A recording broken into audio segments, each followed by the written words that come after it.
Hey y'all, and welcome back to the Millstone Podcast. Today we're going to be reading our very first chapter of the Bible. That is Genesis 1. What we're planning to do is we're going to read the chapter and then we're going to go into the Hebrew at the end. Now I know we're using the Ethiopian Bible, which was written in the language of Ge'ez. That being said, the translation from KJV to the Ethiopian Bible, at least in this particular chapter, is hardly any different, so we're just going to continue on with the original Hebrew translation, as that's what was given to Moses for this anyway. Genesis chapter 1. In the beginning, God created the heaven and the earth was without form and void, and darkness was upon the face of the deep, and the Spirit of God moved upon the face of the waters. And God said, "Let there be light," and there was light. And God saw the light, and he said that it was good. And God divided the light from the darkness. And God called the light day, and the darkness he called night. And the evening and the morning were the first day. And God said, "Let there be a firmament in the midst of the waters, and let it divide the waters from the waters." And God made the firmament, and divided the waters which were under the firmament from the waters which were above the firmament. And it was so. And God called the firmament heaven, and the evening and the morning were the second day. And God said, "Let the waters under the heaven be gathered together unto one place, and let dry land appear." And it was so. And God called the dry land earth, and the gathering together of the waters he called seas. And God saw that it was good. And God said, "Let the earth bring forth grass, the herb yielding seed, and the fruit tree yielding fruit after his kind, whose seed is in itself upon the earth," and it was so. And the earth brought forth grass, and herb yielding seeds after its kind, and the tree yielding fruit, whose seed was in itself after its kind. And God saw that it was good. And the evening and the morning were the third day. And God said, "Let there be lights in the firmament of heaven to divide the day from the night, and let them be for signs, and for seasons, and for days, and for years.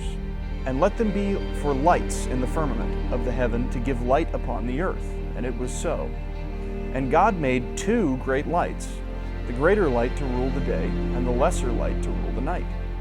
He made the stars also. And God set them in the firmament of heaven to give light upon the earth, and to rule over the day and over the night, and to divide the light from the darkness. And God saw that it was good. And the evening and the morning were the fourth day. And God said, "Let the waters bring forth abundantly the moving creature that hath life, and fowl that may fly above the earth in the open firmament of heaven." And God created whales, and every living creature that moveth, which the waters brought forth abundantly after their kind, and every winged fowl after its kind. And God saw that it was good. And God blessed them, saying, "Be fruitful and multiply, and fill the waters and seas, and let fowl multiply in the earth." And the evening and the morning were the fifth day. And God said, "Let the earth bring forth the living creature after its kind, cattle and creeping thing, beast of the earth after its kind." And it was so. And God made the beast of the earth after his kind, and cattle after their kind, and everything that creepeth upon the earth after his kind. And God saw that it was good. And God said, "Let us make man in our image, after our likeness, and let them have dominion over the fish of the sea, and over the fowl of the air, and over the cattle, and over all the earth, and over every creeping thing that creepeth on the earth." So God created man in his own image. In the image of God he created them. Male and female he created them. And God blessed them. And God said unto them, "Be fruitful, and multiply, and replenish the earth, and subdue it, and have dominion over the fish of the sea, over the fowl of the air, and over every living thing that moveth upon the earth." And God said, "Behold, I have given you every herb-bearing seed, which is upon the face of all the earth, and every tree in the which is the fruit of a yielding tree, yielding seed. To you it shall be for meat, and to every beast of the earth, and to every fowl of the air, and to every living thing that creepeth upon the earth, wherein there is life. I have given every green herb for meat," and it was so. And God saw that everything he had made, And behold, it was very good. And the evening and the morning were the sixth day. So what we just read was Genesis 1, chapter 1. And we're going to just kind of break down some of the particular words that I think are really pivotal to this whole story. All right, so first of all, we're going to start with heaven. This is Genesis 1, verse 1. In the beginning, God created the heaven and the earth. Now, heaven in the Hebrew breaks down and translates to shamayim, which means lofty and sky. It has a dual meaning. And this is actually singular in this particular translation. There are some translations where heaven is heavens, plural. But it's interesting because this actual word breaks down and is a plural, not a singular word in Hebrew. So technically this translation could say heavens and be a little bit more accurate. So we're going to jump to Genesis 1, verse 2. And the earth was without form and void, and the darkness was upon the face of the deep. Now, deep in Hebrew means tehom, which translates to abyss, or dark chaos without form. And I think this is really fascinating because what already exists, right? When God changes everything around and creates the earth as we know it today, is this deep is already there. He has created it because in the very beginning, verse 1, it says He created the heavens and the earth. So this deep was not there previously. This is something He did create. But it was without form, as the English translation alludes to. And it also was dark. The next verse that I find very fascinating is verse 6. Again, Genesis chapter 1, verse 6 now. And God said, "Let there be a firmament in the midst of the waters. Let it divide the waters from the waters." What's the point of that? So, what it seems like to me, and my understanding of this, is that this thing that God created when He created the earth that was dark, and like we just said a minute ago, it's the deep. The deep translates to tehom, which is an abyss, but the waters are also referred to as the deep. And waters translated to Hebrew is mahim, which is plural, or it could mean two types of water. Now, this is my understanding here, but effectively, just like the ocean and a lake, for instance, you have a non-salinated water and you have a salinated water. So in the oceans and the seas, as the Bible refers to them often, you have salty water, right, which is really not potable. You can't drink it. So what this is really saying to me is that God is separating salinated water from non-salinated water. Now the other word that's in that verse, verse 6, is, we're going to read it again, "And God said, let there be a firmament in the midst of the waters." Now, firmament translates in Hebrew to rakia. Now, this is defined in the Hebrew language as a visible arch of the sky, and it's often referred to in Hebrew as a solid expanse, as if made of ice, is even a comparison that they draw. This is really, really interesting if you actually look into this deeply, because it is a solid expanse. So we've been told now that the firmament is above the earth, right? And this is allegedly, according to the Bible, this is what separates the earth, the physical earth that we know and live on, from the heavens. But we're being told, if you translate it to Hebrew, that it is a solid. Now, that makes a whole lot of sense, because now again we have waters above the earth that are held in by a solid barrier, apparently, and we have waters that are below the earth, that are on the earth, right? So we have these two types of waters that are separated by a physical barrier. According to the translation, that is what firmament defines as, rakia. So the next pivotal word that's in here that I'd like to translate to Hebrew is this word lights. And this is verse 14, Genesis 1:14. "And God said, let there be lights," and again this is plural, "in the firmament of heaven to divide the day from the night. And let them be for signs and for seasons, for days and for years. And let them be for lights in the firmament of the heaven to give light upon the earth." And it was so. And God made two great lights, the greater light to rule the day, and the lesser light to rule the night. He made the stars also. And God set them in the firmament of heaven to give light upon the earth, and to rule over the day and over the night, and to divide the light from the darkness. And God saw that it was good. And then we have another day. So this word lights, and again it's plural here, translates to mawor. And I'm pretty sure I'm butchering that, but that's the transliteration that I wrote out best as I could. So this is, again, is a plural term. This means luminaires, and what God is clearly referring to here is the sun and the moon, right? So he creates two lights. Now, again, for modern science, we're taught that the moon refracts and reflects the sun's light. But according to the text right here, we're being told that it is genuinely a light. It emits some form of a light. It is a luminaire. And these lights are put above the earth inside of the firmament, which is really fascinating because, again, if you'll jump back, remember, firmament translates to rakia, which entails a solid physical barrier that is, according to Scripture, holding the waters above. So this verse also says that God created the stars also. Now, a star in Hebrew is ko-kab. Now, that translates to prince. Prince translates in Hebrew to nasi, which means king or ruler. Now, what we were just told is that these stars and the other lights that are in the firmament, the sun and the moon, and potentially even the planets, were created to basically give the earth light and to separate signs and seasons. All of these lights that God put in the firmament are a clock, effectively, right?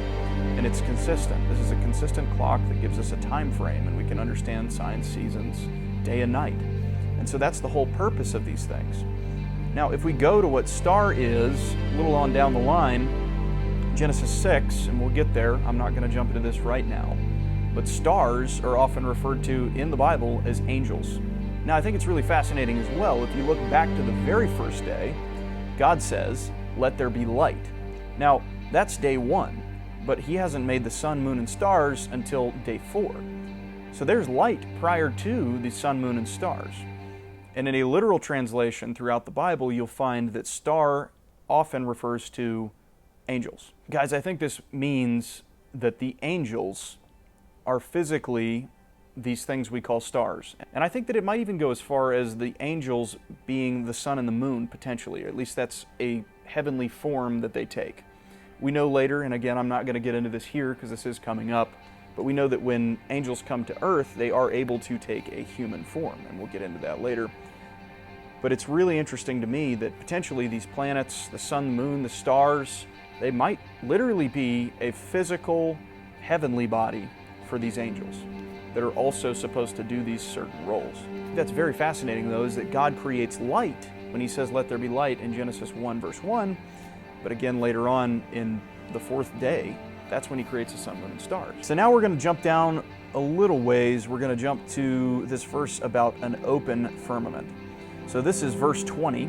"And God said, Let the waters bring forth abundantly the moving creature that hath life, and a fowl that may fly above the earth in the open firmament of heaven."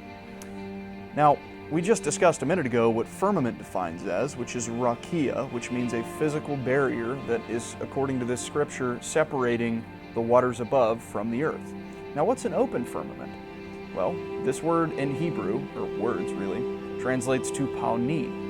Now that means the sky beneath the solid firmament. So now what we're told is that there is a separate firmament that is not fixed, it's open.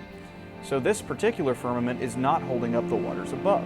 And this is the firmament that is described here as where the birds are flying. So this is a little bit different. And in my opinion, in my understanding of this text, is that this is one of the heavens. And you'll see again, we just talked about heaven a minute ago, means plural, shamayim in the Hebrew. So there are multiple heavens. Now the Bible as a whole talks about 3 heavens, and here we've just had described 2. There's a third that's God's throne room that's described later on in the text, and we'll get there eventually and break it all down.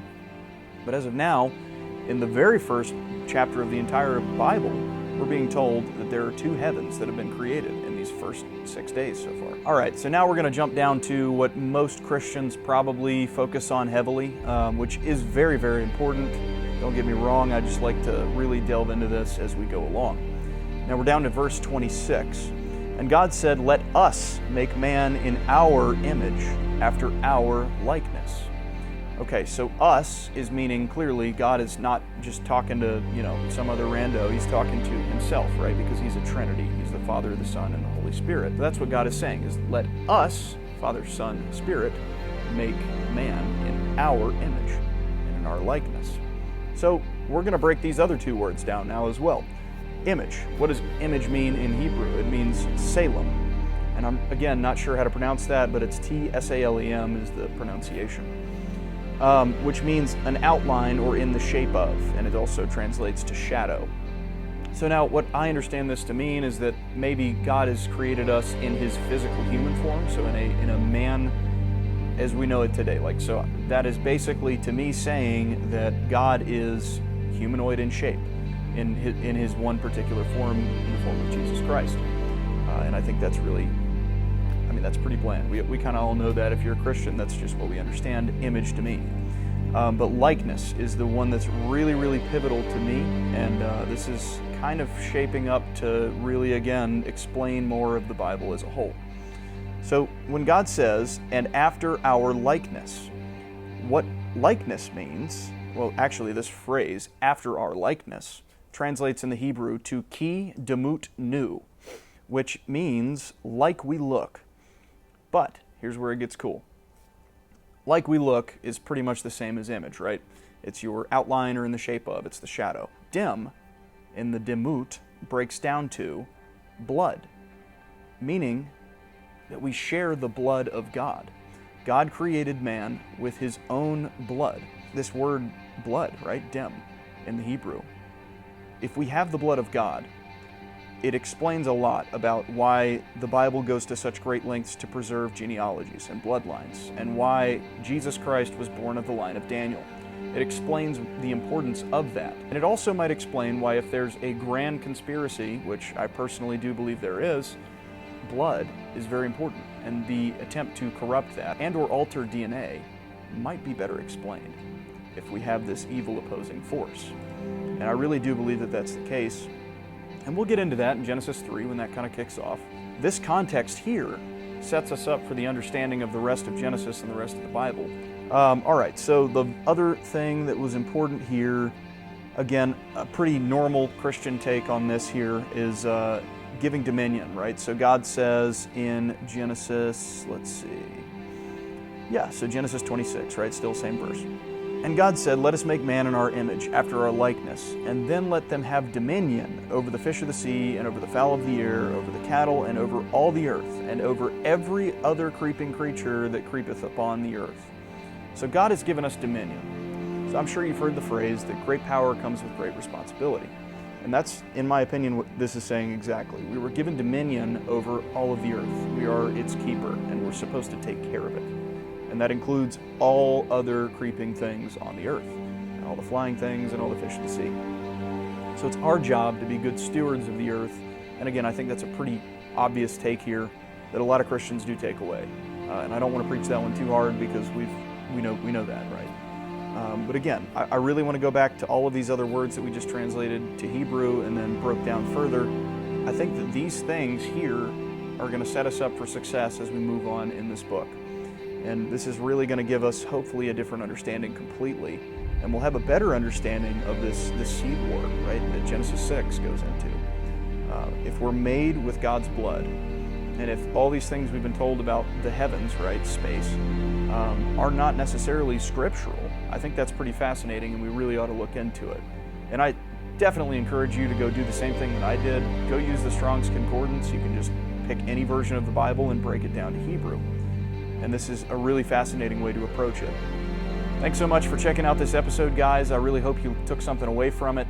Next time, we're going to be reading Genesis chapter 2, and we're going to go into the rest of creation in the seventh day. Thanks so much, and God bless.